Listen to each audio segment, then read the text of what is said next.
Welcome to an episode of the Dragon Capture Jar, where I take a random dragon monster and talk about off the cuff. And it's week 3 of April Fools, April silliness, so we're having some fun with dragons that are not dragons. Like, they look like dragons, they have dragon in their name, but nope, they are not dragon cards. So we're cheating, flipping the rules here a little bit, because I mean, that's what April is all about.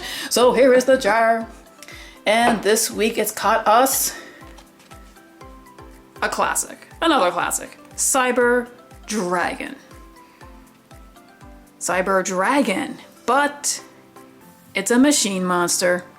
Yep, it's a machine, totally looks like a dragon, has dragon in the name, but no. And this is another classic card. I mean, Cyber Dragons was an actual archetype, and I believe it was top tier for a while. These were really strong, though. Of course, this is level 5, so you can't just normal summon it, but it's really good if you're going first, because if your opponent controls a monster and you control nothing, this guy comes out for free.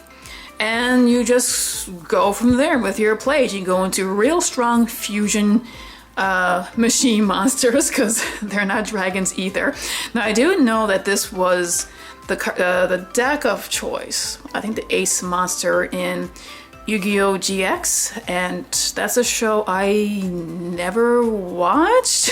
I did try watching a few episodes in English, and I'm sorry, I just couldn't do it. I mean, my apologies to GX fans, but I just couldn't do it for the same reasons why I couldn't do it with the English version of all the other versions of the anime.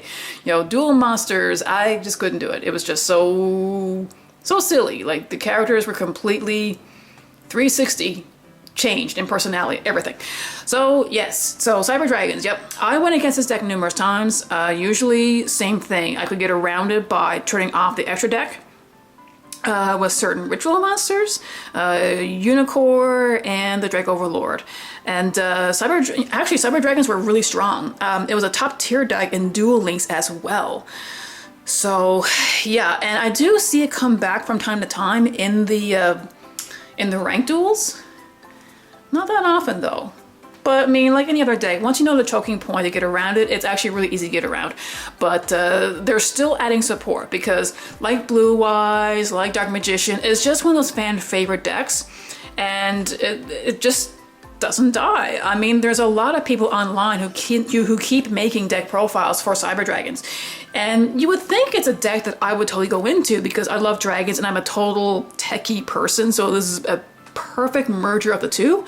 But I don't know, like, for a short while I did express interest in getting the cards to make a Cyber Dragon deck, but it didn't really pan out. I just wanted to keep going with the, you know, dragons that are actually dragons, not just in name only. But oh well. I know there's a bunch of Cyber Dragon duelists out there.